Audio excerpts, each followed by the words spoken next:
Pemirsa, Menteri Keuangan Purbaya Yudi Sadewa menunjukkan komitmennya dalam memberantas peredaran rokok ilegal dan pemalsuan pita cukai di Indonesia.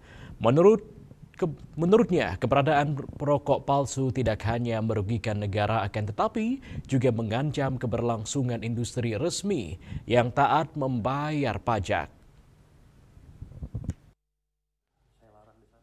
Menteri Keuangan Purbaya Yudi Sadewa menunjukkan komitmennya untuk memberantas peredaran rokok ilegal dan pemalsuan pita cukai di Indonesia.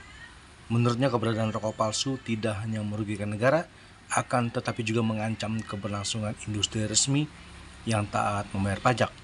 Purbaya menilai bahwa jika industri resmi terus ditekan dengan tarif cukai yang tinggi, sementara rokok ilegal bebas beredar, maka dampaknya sama saja seperti membunuh industri dalam negeri.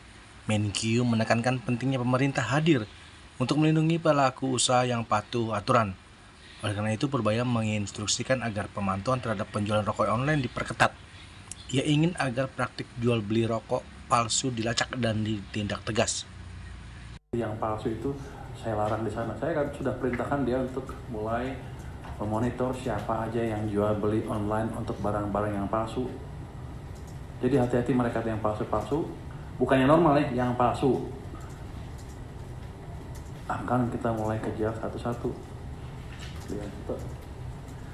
Kalau yang normal biar yang palsu aja. Karena gini, nggak fair kalian kita narik ratusan triliun pajak dari rokok, sementara mereka nggak dilindungin, marketnya nggak dilindungin.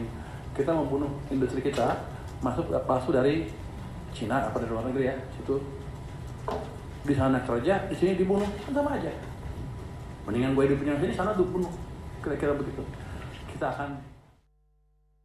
Dari Jakarta, Julius Wato dan Ketut Sumadiasa melaporkan.